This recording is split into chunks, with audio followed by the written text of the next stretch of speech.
Welcome to Mac and Bleu, where we introduce you to who is building Arizona, bringing you the people and businesses that shape the landscape around us. From economic development and developers, underwriters and lenders, architects and engineers, to the very builders and suppliers that bring it all together.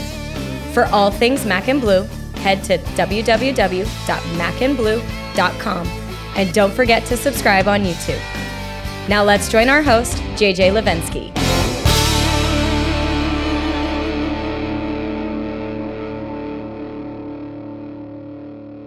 Hi everyone, welcome to another edition of Mac and Bleu. I'm your host, JJ Levinsky, CEO and co-founder of Bleu General Contracting.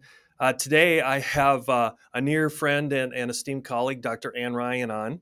Hi, Ann. Hey, JJ, good to see you. Welcome. We have to do remote because she's in Minneapolis and of course I'm in Phoenix. Just to give a little background from my perspective I was fortunate enough to meet Ann, would have been a year and a half ago, probably, through SEAL team leaders. So I was looking to go on a personal journey, kind of get a transformation fix as a executive. And I hooked up with Larry Yatch, and then with SEAL team leaders, unfortunately got to meet Ann at that retreat up in Utah, and amongst some other really good professionals. And then consequently, we worked together for a year after that together. We're not doing our I won't say, how would I say? We're not working with Ann and the team on a constant basis anymore. But for some of you, you might have remembered that I had Larry on the podcast probably almost a year ago. He was in Phoenix and I was able to get him on. But I thought it'd be a wonderful perspective to get Ann on, because I call her the brain doctor, the spiritual doctor, all these other kind of things. Hell, I don't even know what you have a doctorate in. Ann, what is your doctorate in? My actual doctorate is in physical therapy, Oh. which doesn't even sound like it fits. But all just so physical you know, therapy, she never touched me to get my brain in work. She probably should have. She probably just should have hit me upside the head with a 2x4. Actually, you are the person that I would say there. Some people that you have to train like a lab. First, you get a 2x4. Yeah. And for some of the work we did, JJ, it was like, okay, let me hit you upside the head first, get your attention, stop you from where the direction you're going. And so before we get in the fun content, Ann, can we do the proverbial kind of background? Like a little bit like, where'd you grow up? I don't need your whole resume, but just for the audience sake, put some context to just kind of your background of how you got into this whole field. Excellent. Thank you. So my original degree, it was in physical therapy, and all physical therapists work on movement, function, and the relief of pain. It's pretty much what we do. And over the course of time, I found that one of the things that I was really interested in is helping people that didn't seem to get better with the normal, usual, typical, here, do these 5 exercises 15 times a day and you'll be better. And what I discovered is that a good portion of things that happen to us are about how do we handle change? How do we address change? How do we perceive change? So I went back to school. I got an entire 7 different minors in how to go about change. Well, that's a different Tommy Boy plan then, but you actually got something accomplished with those 7 degrees.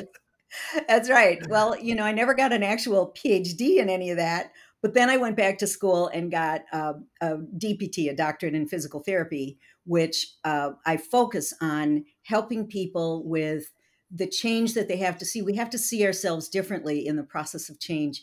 We're aging. You have to still have quality of life. You had an accident that you didn't ask for. You have to figure out how this accident was the very best thing that ever happened to you, how to get the most out of every situation. And then that started. So Larry Yatch was a client or a patient of mine. And then I started going to his self-defense studio. So our lives crossed back and forth, but I kept getting his instruction. He kept getting my instruction. And we ended up just working very closely together until he said, oh, come on over here. You could help me teach this stuff. So I focus on behavior change with humans because it doesn't really matter whether that behavior change needed to come because they had a car accident and they have neck pain, or because they have a lot of employees that are mad at them and they need to figure out how to change in their work environment. So would you describe your own maturation in that? Have you gone more to the brain side than the physical side, if that's a way to paraphrase that? Yes, absolutely. The brain and the neurophysiology, the neuroanatomy, the psychological aspects of how do we see change, how do we view our perspective, it's critical in all of this. And human beings are essentially, we sense things in our entire sense system, brings it into our body. Then we process it in our brain. Then we have a motor function out. So it's sensory in, processing in the brain, motor out. That's it for everybody. And what we assess and our motor out depends entirely on what our processing is. We can work on the sensory, we can work on the processing, and then we can change what happens with the motor out. But change has a lot of really funny things, because in order to change the brain, you have to know what pathway it's been on, you have to interrupt that pathway, and then you have to build a different pathway to get to a different outcome. So it's been fascinating for me from a physical perspective, and then figuring out what are all the ways that we look at change over time from a psychological perspective, and how does that impact in the physical, because everything connects through the connective tissue. And actually, it was working with all my patients that I started realizing I'm accessing old traumas that I had no intention of accessing when I'm trying to heal a recent trauma. And so that kind of got me started. Okay, let's hold that thought, because I want to come back to that trauma stuff. Just a little bit again, just to get to the human part of you. Just so everyone knows, Anne's a Scotty like me, so she's from Wisconsin. Anyone says any smack about her, I'll get after you, because she's one of us: cheese curds, brats, and beer. So be careful. I'm a Cheddarhead. Mm-hmm. Yep. But you reside in Minnesota Minneapolis now. Yep. You have a wonderful husband, Jim, and tell everyone about your passion, your hobby, the number one hobby. Come on. Well, it's a Jim inspired number one hobby. It's called a diesel duck. It's a 50-foot trawler. So it's up in the Northwest. We love to be up in the Pacific Northwest and be on the boat up in nature up there. So if you're inspired today by Anne, you can reach out to her privately, and she can get you all the crab and any, commercial fishing is her side passion, right? Oh, that's right. All right. The two people I actually gave away the shrimp pot, the crab pot. Okay. So I thought what I'd do is to again, so the audience can relate and start thinking about themselves in change, the behavior change, trauma, all that kind of stuff. I thought I'd just go back and share the story about when you and I first worked together up in Utah. So I'll try to be brief, just so then this is more about you and how you can help others. Because in this podcast, I want people to be inspired of kind of letting down their guard and realizing that if a guy like me can come seek solace in people like you and Larry, there's a lot of other executives and leaders out there that can do the same. Is that fair? Fair. So let me give a couple stories about when I first met Anne, and kind of where she kind of wowed me and aha'd me was, in this week long, it was almost a week long, or we were there 4 or 5 days, I think. And in the first few days, you're very intense with Larry and things like that. But Anne just was kind of this silent mother ghost, you had this aura about you where you were connecting people and making people feel very comfortable, which I thought was very surreal and kind of calming for me. And then I'll never forget, in what we did, we had these breakout sessions where we had a massage therapist, we had Anne working with them, and then we also had Annie, who is they're since separated, but the other half of the Yatch family, and Annie in her own right is a brilliant mind as well. But anyway, I remember that I'm down after I think I had the massage. Anne worked with me, and she did all this voodoo spirituality stuff that I was starting to get connected to my spirituality, if you want to call that, not religion, not faith, but spirituality. And she did this weird voodoo stuff, like I said, and she's like, "Hey, when did you hurt your shoulder? How long have you had pain in your shoulder?" And I literally almost started crying, because I'm like, "How did you know this? Did you read my brain?" And, and then it was, the way I looked at it was, she was able to read not only my brain, but my body language, my body, my traumas, my everything. And then that's when we had a connection. And then from there, I would say Ann and I have had, I don't know, felt like about 1 million connections when she started working with me and my organization afterwards, or our organization afterwards. So in that context, Ann, what I just described, can you help the audience understand it and kind of walk through it from your perspective and your lens about how others can be inspired to kind of overcome their traumas and behavior change in that capacity? Or what are the first steps, or what do they need to identify? So, love your questions, JJ. One of the first things that has to happen is that you have to be discontent. You don't make a change unless something that you perceive is not working as well as you'd like it to work. So Okay, it's well, time out there. I think so many people need a little oomph or a bump. You've worked with hundreds of people like me. mm, Maybe I was different, but is there a common denominator or theme? Like, is it someone where they've hit their ceiling, they've hit rock bottom, they're stagnant, status quo is boring them? What are those common denominators that get people to that precipice? so it can be several, but you've touched at some of them. One of them is, I think, for people like you who are running an organization, discontent that it's not getting somewhere. You have a vision for it, and you just can't seem to get to where the vision is, and you want to There. know what's wrong. Why isn't it going there? And that's one of them. Rarely Okay. do I see you guys doing a really solid hitting rock bottom, because there's so much drive in you. You will, when you start to fail, you will just go out and do something else. So you're doing, but it's not getting you where you want to go. Okay. And so some of it is figuring out, let's do a quick assessment. Where do you really want to go? And what, and are you moving in the direction? Basically, we have health, we have wealth, we have love, and we have divine self-expression, or our work. So our purpose. So health, wealth, love, and purpose. If you're hitting on all cylinders in all areas, you're going to be fine, and you're already looking for somebody like me. You're already doing what it is you need. You're listening for what could be next. But so many times we'll find that, entrepreneurial people, people who are CEOs, people who are, running something, will feel like something's just not working, and they can't quite figure out what needs to happen. At one point, we'll usually say, if we could just get better employees. You're saying the same thing over and over, but it's not something over which you have control. You're SOL, man. You gotta figure out how to do something different in yourself. So it's always going to come back to, how can I be a better person and people want to be around me, not lamenting that I can't get enough employees. You're always going to find enough employees. People who want to do work at that job, they're going to be there. It can be a challenge at times, but that challenge is what makes it interesting and exciting to grow and overcome. There's not a single CEO that doesn't like to overcome a challenge. You just got to have a Right. challenge and then be able to do it.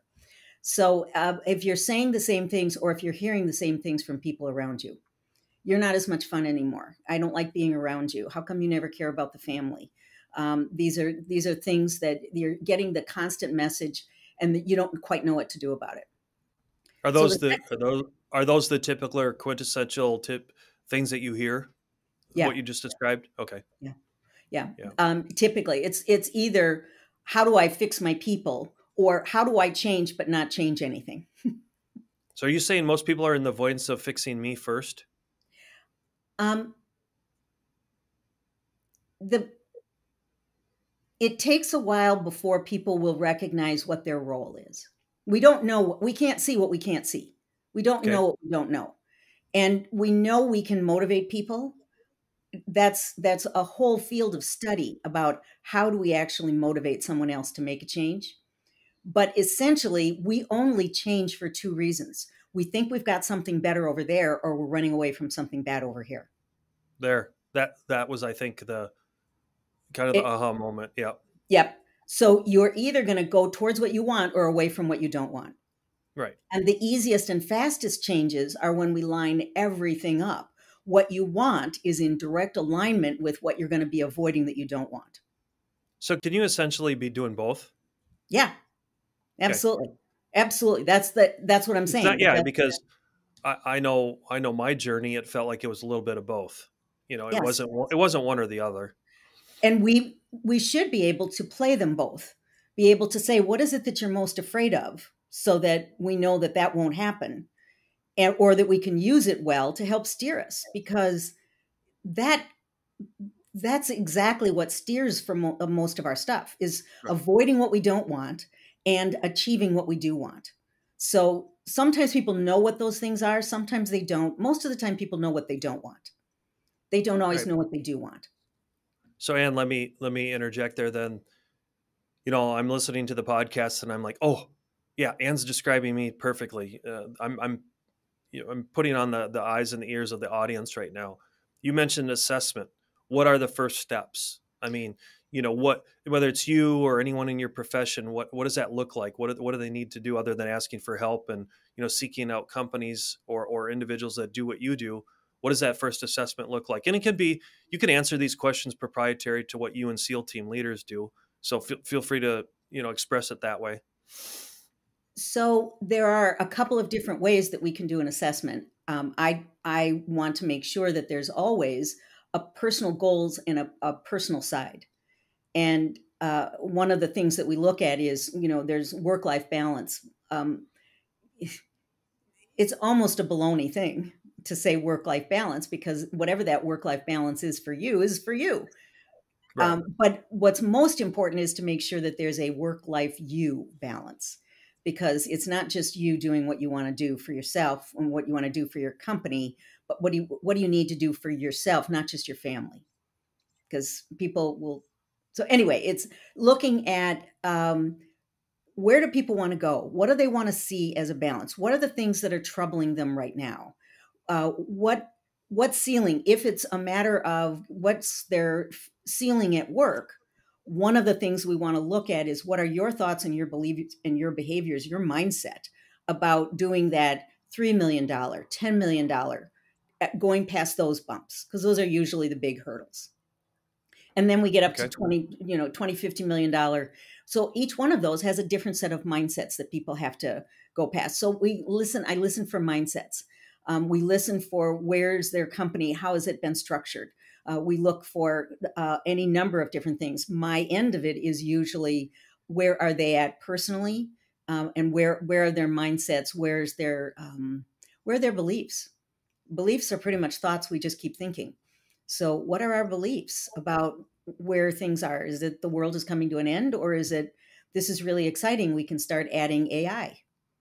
And how's that going to diminish anybody's workloads and times? Mm-hmm. So it's finding out what their beliefs are, what their goals are. Where's the gap? So it's basically looking at, what are the gaps? Okay. And then developing a plan to work on the gaps. So now that we're kind of at this point in the podcast and kind of getting into kind of the deeper stuff, let's go on the parallel path about the traumas. You brought it up earlier, but again, I look back at my own transformation and journey, the way it started with, the denial of trauma, right? So can you put it through the doctor's eyes that you have of describe trauma to the layperson that's listening? So, because I know when I went into it, I thought trauma of, I got a head injury, I was in a car accident, a massive sexual abuse or something you that think the worst trauma, right? You think the worst things, but I don't want to spend the whole time talking about my trauma, but mine was a minor one, but I didn't realize till I went through with you and Larry, holy crap, it affected my entire life, and it for the dumbest reasons too. So, well, it is fascinating to see how we set things up.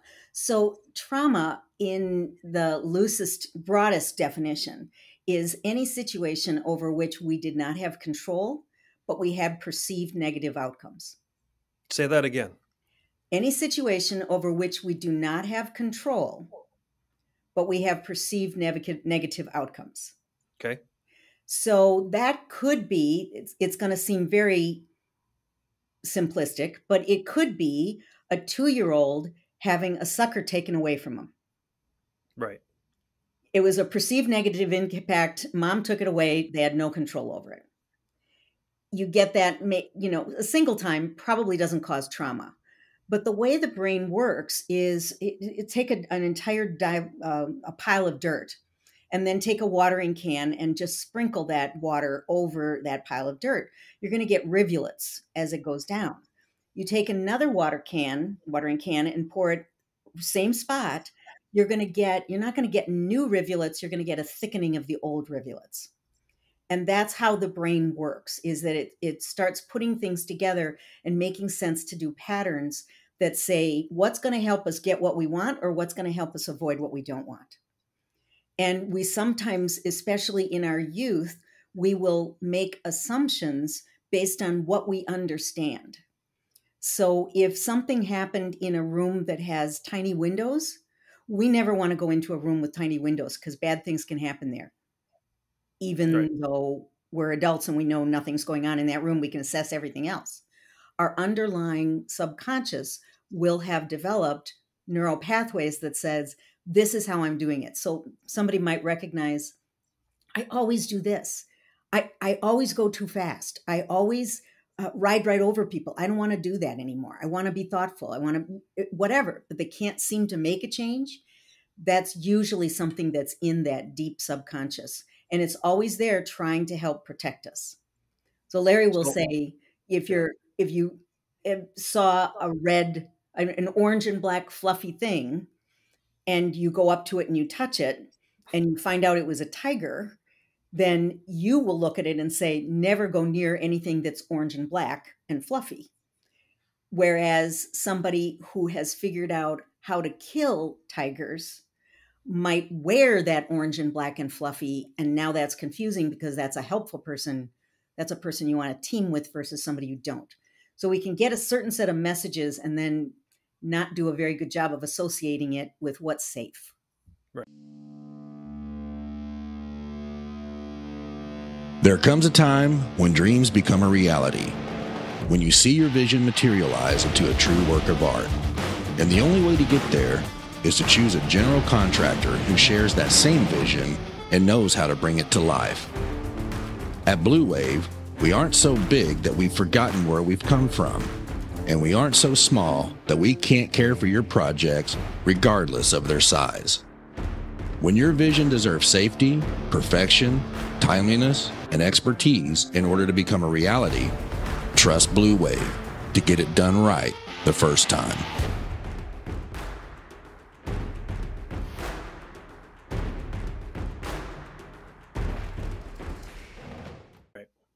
So I was trying to, as you were talking about, I was trying to think through the eyes of someone listening for the first time of what you're talking about versus like I've gone through it. And I think the most humbling part or the biggest takeaway was the subconscious control of the mind, right, Anne? Yes. So, when I look at when Larry and you helped define my trauma, it was, once I was exposed to it, I can never unlearn it now. Does that make sense? Absolutely. Once what's brought up to the consciousness, right. You can for a few moments, but over time you can't forget it. Yeah, I won't go into the whole, be on your ship, get off your ship type thing, because that, that's one of the things you guys teach. But maybe it just hit me so hard that there's been days I'm sure I've been back on the ship as we describe it, but more often than not, I consciously think about not going into my traumas before. So again, I was just trying to emphasize for the listener's sake of, hey, through the help of others, once you can get that out of the subconscious into the conscious about your own traumas, then what, Anne? Give the audience a sense of what do they need to apply and learn next after that's identified. So in particular, what we kind of did with you was once that was brought up, then we look at it and we say, okay, let's recognize where this was helpful in the past. Okay. Let's honor that because it was brilliant for the time, for the way it came about. It was the very best thing that could have ever happened. Right. So again, I'm really trying to be relatable. So we don't have to mention names, but I can think of people like in our group.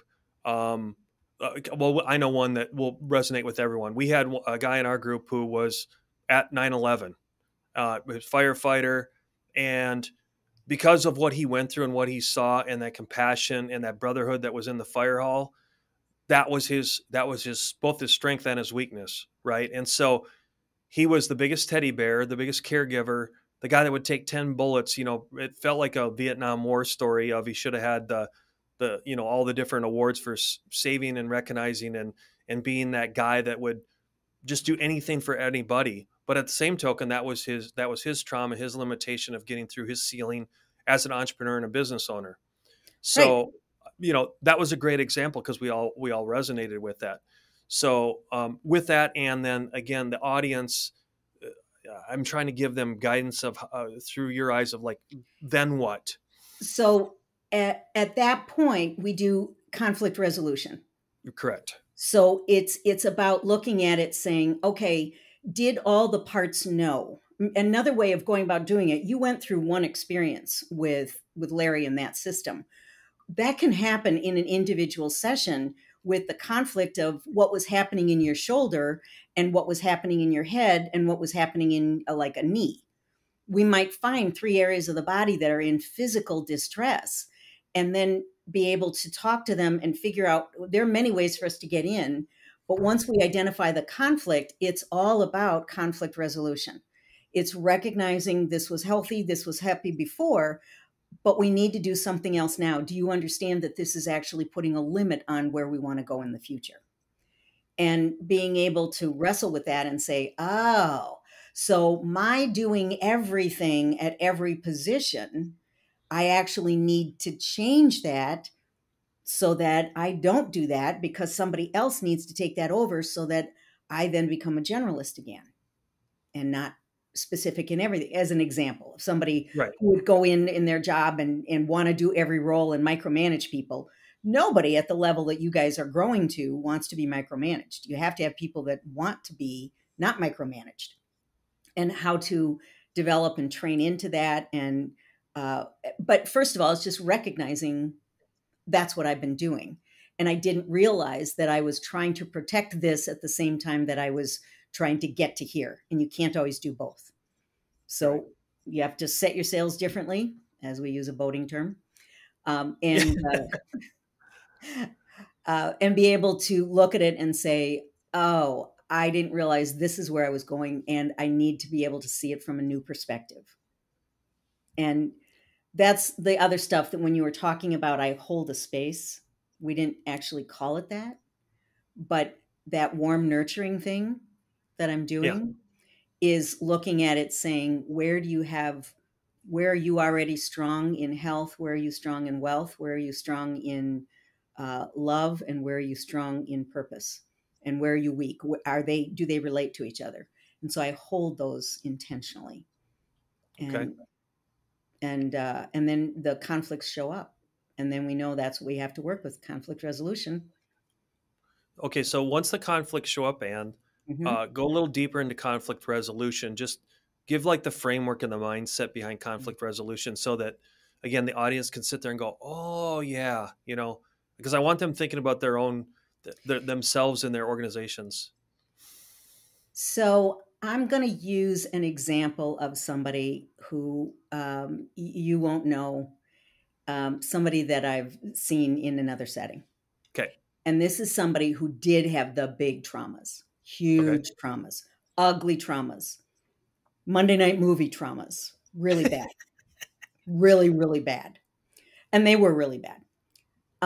And some of it was perpetrated by her father. Okay. And being able to look at it and see in any, I have to do a little physics work now. Now we have to talk physics. In the entire universe, physicists will say there's the same number of positive and negative charges at all times. You can't make up new ones. You can't destroy the old ones. You can't create energy. You can't destroy energy. 2 solid principles. Energy is never lost or gained. It only changes form. And positive and negative around us all the time, they only change by grouping. Those are 2 known physics principles.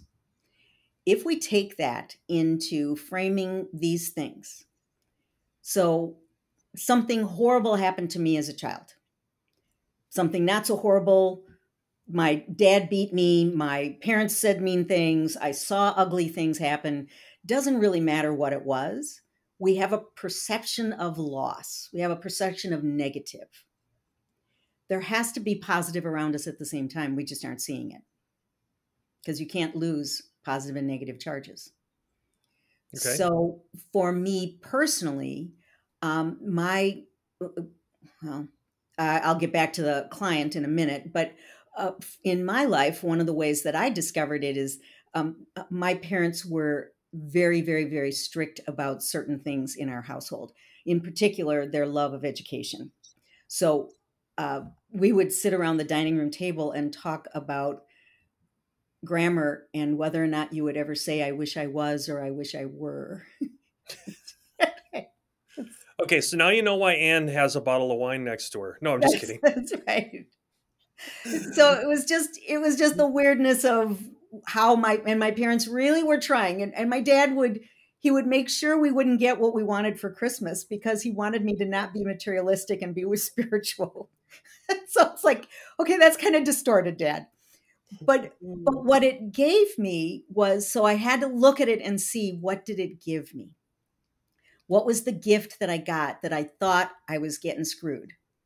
And I wasn't getting screwed at all. I was getting the gift of knowing how to do this work that I do. I had to learn to sense it.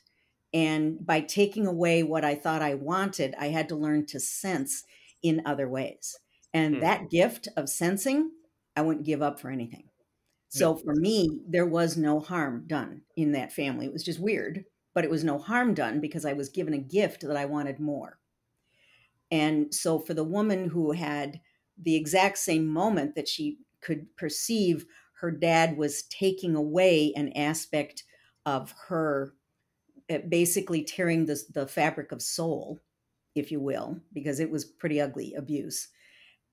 She was also given the gift of how to perceive other people's needs.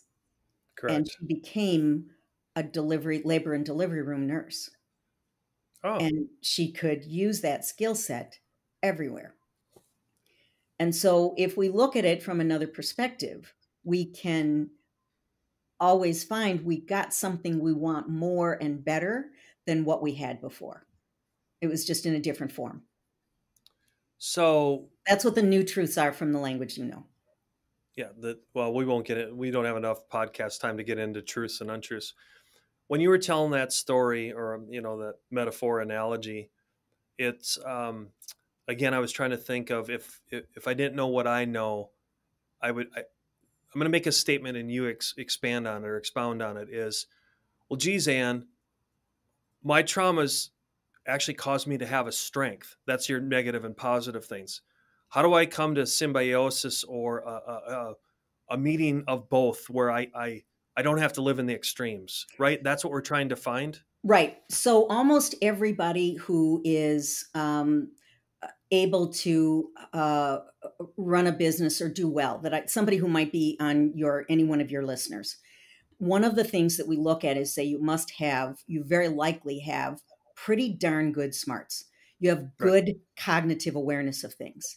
You can solve a lot of things by figuring them out in your head. Odd little fact about bodies: when they do heart transplants, the new heart, the heart going into the body, resets the entire autonomic nervous system. The new heart does. Yeah. So we know that autonomic nervous system, which is fight, flight, what are you going to get jerked up about? What are you going to feel calm about? Goes with the heart. The heart is massively important at being able to solve problems and get past the next level. So if your head and your heart are connected, we're going to have problems. So the next thing we do is, do you figure everything out in your head, or can you open up your heart? And you were really good at that, JJ. You didn't have any trouble with seeing, oh, my heart needs to be in this. I'm good at when my heart is involved, I do these things. But how can we blend head and heart at the same time so that both of them play well together? Right. So we introduce them to it. It's just a series of basically exercises. Can they start playing together? Can you be aware of them? Can you start maybe doing a meditation if that's important, a walking meditation, a yoga, breathing exercise? whatever it is that starts connecting head and heart. So, and good, you're playing right into my little script here, at least my mental script. So He wouldn't tell me beforehand. when you, through your experience, when you see entrepreneurs, business leaders, both men and women specifically, it's after everything you've seen, when the head and the heart, when you start seeing a transformation, or when people start getting this and they understand their conflict resolution, and people like you help facilitate and coach through that, what results do you usually see in their organizations? Oh,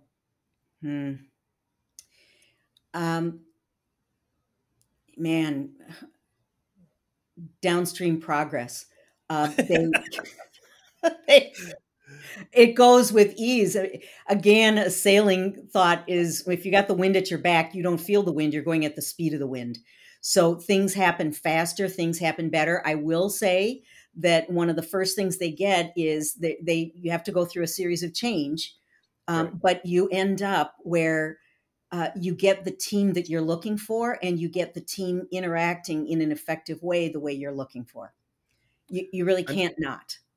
Okay, now I know this is a very tough question. It's hard to answer in a short time frame, but what you just described is, let me ask you, why? So, in other words, that person, that individual now has gone through, maybe it's just the start of a journey. I want to explain to the audience, I'm just starting mine. I'm a year and a half into this. I don't think I'm anywhere close to, completing my book that's my transformation of life. I'd say I'm maybe in chapter 2 or 3. But I don't know how many chapters are in my book. I mean, other than getting hit, unless I get hit by the avocado truck tomorrow. But my point is I guess where was I trying to go with this? Is what is the why? Like why did the organizations and the teams change based on the individual change? The head of the organization defines the culture for everything. Okay. That's the simple answer to me. Yeah. The simple answer. And whatever, we know that whatever an organization looks like, it's a direct reflection of the owner or the person running it. Okay. Because that culture is out there all the time. So if we've got a very frantic group of people who don't communicate well with each other, I know I'm going to find a lack of communication, lack of coordination at the top. Got it. I mean, somebody can tell me everything that they want that's wrong with their people. It doesn't really matter. It's the same thing that's wrong with them, essentially. It's where your belief system's what's going on, and then we work on it. Let's go down the next kind of topic, and then they're all interconnected, but talk a little bit about mindsets. And try to put it in, terms that I want people to get inspired to do deeper thinking of their own. But I don't know if you can paraphrase and kind of put mindsets in context, Dan, during this time that we have together. Or is that did I load you up on too hard of a question? No, I don't. Mindsets are critical, and being able to put this into the context that people use. Yeah. I think the fastest way is a little story that I heard. An international speaker had books, and he was at a conference, and he's walking around the room signing the books. And some neophyte comes up to him and says, "Oh, I'm so glad I have a minute with you. Can I walk around with you?" And the guy goes, "Sure." And so he's signing his name on everything. And the kid says, "I want to become an international speaker." And he goes, "Oh, great. I got an easy fix for that. Just start saying you're an international speaker." And the guy said, No, I didn't explain myself well enough. I don't already speak internationally, but I want to do it. And he goes, "Okay, start saying you're an international speaker."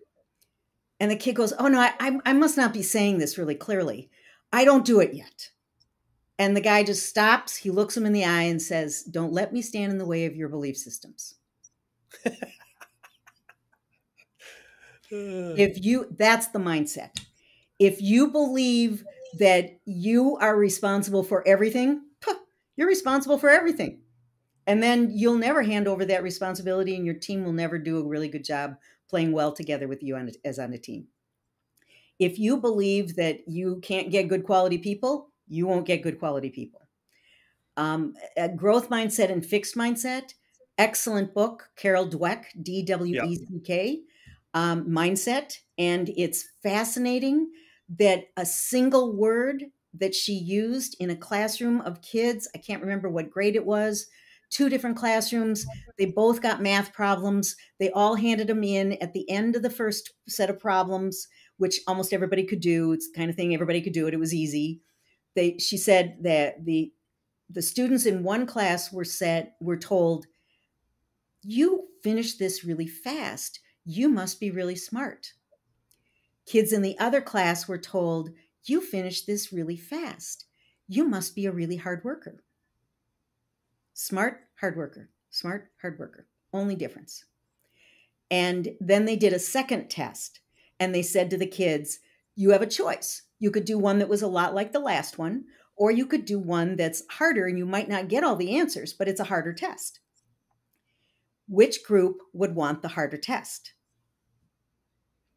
And in Carol's book, she says very clearly, the group that was smarter, that was told they were smart, 100% of them asked for the easy test. 100%. So it's a quality, not a trait or a factor. And the hard workers, like 97% of them asked for the harder test. So it was a really high percentage. So if you want to grow, you are going to be asked to be doing things that you don't know how to do very well. But if you have a fixed mindset, you believe that it's all on you and you can't learn, you can't make a mistake, and you're the top of everything, and it's all everyone else's fault, and you cannot look bad ever. And that becomes a real problem, because in order to do conflict resolution, you have to be able to look at and see, I can come to the table with a possible resolution, but what we really want to get is a better solution than anybody else could come up with singly. Right. And so that's essentially growth mindset. And mindset makes a big difference. If you, whatever you believe, don't let me stand in the way of your belief systems.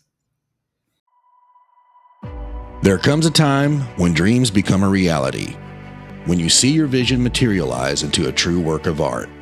And the only way to get there is to choose a general contractor who shares that same vision and knows how to bring it to life. At Blue Wave, we aren't so big that we've forgotten where we've come from, and we aren't so small that we can't care for your projects regardless of their size. When your vision deserves safety, perfection, timeliness, and expertise in order to become a reality, trust Blue Wave to get it done right the first time.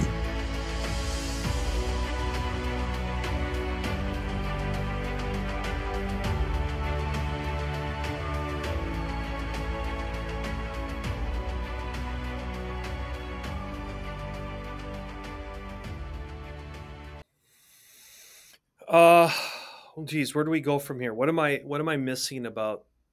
Okay, what? I know that was a lot. I mean, it was. So now I'm gonna use my skills to go through the gaps and kind of assess where are we missing things. Right. I really like being able to talk a little bit more about what do we do about it? What does that look like? Yeah, go for it. And what it looks like is with me or with somebody else that's got good skill sets. It doesn't matter. But being able to look at it and say, okay, where am I at right now? And then what do I want to do about it? And having specific activities that are interventions. We assess what the problem is, then we develop an intervention. Then you go home and try it, and then you come back and we look at it again. And within about 3 months, we start to see some pretty significant changes in behaviors and some pretty significant progress towards what people want, where they want to go with their organization or where they want to go with themselves personally. If they want to become more vulnerable with people, but not become a gooey, puddly mess of crying. That's not what vulnerable means. Vulnerable means I'll share what's important for you to know so that we can play well together on a team. Can I interrupt you for a second? Of course. In that is, and again, I'm asking you to generalize a little bit. Do you see that the individual has to do it first, then the organization? Can they be done simultaneously? I can see a lot of the audience going, well, geez, that's fine, Dr. Ann, but do I have to do it first? Do I do the group first? Do I do it together? You know, I get what's the best effect? good questions on that one. I will say that if it isn't demonstrated from the top, doesn't matter what you intervene below, it won't get Right. bought. So if you don't practice good vulnerability skills or the hard things about having the hard conversations with heart and compassion, if you don't know how to go about doing that and you just delegate that out, it will never trickle down. It won't be embraced unless it's embraced at the top. So Okay. there must be some buy-in from the top, but it can very easily go with the top team going together so that they all know what they're working on and they all get the same language. Certainly in some of the stuff that you did with Sealed Mindset, the 6-8 different sessions that we did for the Success Academy, that was something that was best done as a whole group to know what's going on, or to use the language and to understand where you're going with things. But if you want everybody else to change and you don't want to change, don't waste your time, don't waste your money. Yeah, I mean, I can speak to that. For the audience sake, I did mine first, and then we did it. Then we hired these guys or their group to do it with our team, and it wasn't perfect. We had some road bumps, but Ann's right, is when we did it as a team and as a group, that's when it had the most impact and the best traction, if you will. Yeah, it requires a different mindset from the top, but then implementation is everybody else has to have the information, Right. and the same direction of skill sets, application of skills. And when we look at behavior change, two of the most important ways is how to give and receive feedback. Go a little deeper on that one. Because this, I think, is one of just the foundations of your principles.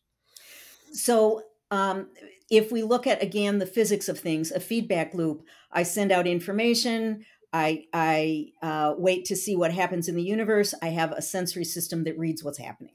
That's feedback. That, in essence, that's feedback.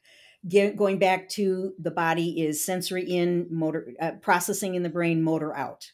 Okay. Feedback is I'm sensing something in. Someone could say to me, move your bloomin' arse. And I might look at that and go, oh, a line from My Fair Lady, a musical I like, and that's fun, and that's just funny. Or I might look at it and go, the nerve of that person, how rude that they just told me to get the hell out of the way. It's my sensory in and my processing are mine. I have to own that. That's my sensing something in, and that's the story I make up about it. Then what I share with someone else is that I own, that's all feedback that I'm giving someone else is really about me. I'm sensing that I've got a guy I'm working with now, and it's like, we always talk about getting information to me, and you don't get it to me for about 7 days. Can we talk about how to get that sooner? Because what that tells me is that you're blowing me off. That's the story I make up, is that he's blowing me off. Now, what I actually found out when I talked with him a little bit more is that he wasn't blowing me off. He has some complicated ADD, ADHD, and we just needed to find a better way. I'm right here. You don't have to make fun of me while I'm, It wasn't actually you, but it's someone you know. Oh, okay. I can about guess. And being able to say, oh, okay, well then let's work on a strategy so that, because this is what's happening for me. This is the impact of what. So the process of feedback is pretty straightforward. Here's the situation. This is the impact that it's having. This is the effect. This is how I feel about it. I own my feelings. This is how I feel. This is the story I make up around it. And is the story true? Is this what you want me to think? And so then there's a time period of talking about it. So for the audience's sake, when we went through this exercise with Ann and her team, we had real life examples where I cannot believe the transformation by asking that. So, Ann, will you repeat that last part of, I don't know how to paraphrase it without going through the whole process, but basically it was, is this, I would tell a story, right? And then you'd say, is this how you perceive it, or is this how you're receiving it? Is this what you intended me to think? Right. and feel, is this what you were intending? It's actually as simple as, is this what you were intending? And right. And when we did that properly through coaching, you saw the escalation that is in all organizations in other words, everything was so blown out of proportion, usually with everyone. And once we went through this training, it changed dramatically with those people, dramatically. It is true. And I've seen it time and again. Every organization we teach that with has had a fantastic result once they get a chance to say, I mean, it's basically conflict resolution. Right. And it's just being, but it's not you did this or you're doing this. It's all about, hey, this is the way I was hearing it. This is where I was seeing it. And the feeling word. This is what I was feeling. This is what I was feeling. This is the story I made up. And we always get into deeper knowledge and deeper understanding and be able to say, oh my gosh, that is the farthest thing. That was not at all what I was intending. Or if you work with Larry Yatch, chances are he will say, yes, that was what I was intending. But here's why. And now we can talk about the why. Because the human nature, again, this whole self-preservation thing that we have, human nature is in the lack of information, we get the dreaded MSU syndrome. Make stuff up. Or make shit up, yeah. Make shit up. We just make shit up. And we all do. And we assume the worst. Yep. So, if somebody didn't call me back, they're blowing me off, they're being disrespectful, blah, blah, blah, blah, blah. Yeah. And it could have been that they aren't in the hospital. It could have been that they just, it was a screw up and they're sorry about it and we move on. So it gives everyone a chance to talk about that. And then that's where we get to that resolution that's even better than any one person would have come to the table with. It's not about you doing what I say. Well, maybe if you're the boss and you need to do it that way. But many times it's a matter of saying, hey, here's our goal is we need to get this done. How can you help me come up with a way that you and I, in the work that you're doing and the work I'm doing, we can achieve that? There you go.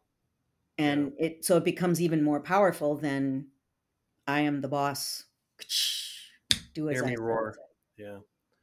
So, Ann, in the short time we have left, what didn't we talk about, or what should I have asked you to help the audience get more inspired or to dive deeper into this topic for themselves and their organization? So, a whole piece about change is that it's a process. It doesn't happen overnight. And they've done major studies on this. It's like a whole hour-long conversation just on that. Change is beautiful if you allow it to be a process. And that the second thing I want to tell everybody is you are never too old. You are never too late. It is never hopeless. There is always change available, and it doesn't have to be painful. It can if you need it. If you're the guy that needs to rock climb and go vertical, make it be the hardest way possible. It can be done that way. But if you just need to make it gradual, it can be done that way. One takes a little longer, but it's more sustainable. It's a little bit less, but then you need to do a little work on the back end to make it sustainable. Okay. You brought up in that I'd be remiss if I didn't ask you to give some people some inspiration. You talked about Mindset by Carol, but are there some other pretty good books that people could pick up, or Audible, to just get kind of grounded and kind of gather their thoughts around this topic? There are some other really good books. I would, Larry's got his book out, How Leadership Actually Works, and that can be on Audible, and that can be an easy way to look at all the different things that you can do yourself, how you can own that, and then the concept of teams, which we really didn't talk about on this. Right. The first 3 chapters of the book are about the individual change that you'll need to make in yourself to be a good team player, and then how to do the teams. So that's a book on that. If people want to go into some of the what do we hold where in our body, there's a fun book, easy to read, meant for individuals, by a guy named Jean-Pierre, Jean-Pierre, Barral, Barral. And it's the messages of the body and the messages of the joints. And those two different books that talk about everything connects in the connective tissue. So we've been talking about minds because most of your audience are thinking people who want to discover things through their minds. But there are the kinesthetic learners, the people who learn via their body. And most of us carry things in different parts of our body. We'll carry frustrations and stressors and things. So it's a fun couple of books if you're interested in that kind of thing. So completely the opposite of Larry's linear thinking. So, well, I think we'll wrap that up, Ann. But I can't thank you enough for being on today. Again, I can't say enough good things about how Ann brought it up, how she held space for me, our organization when we started our journey. And I encourage all of you that if you're seeking more, or like she said, if you want to run away from what you have done and you're seeking more, combine the two. Get inspired by her, Larry Yatch. There's plenty of other people that are out in their space that are doing good things. But thank you, Ann, for coming on and sharing the story with me. Totally my pleasure, JJ, and fun to see you again. All right. Take care, my friend. You too. Bye-bye. Bye.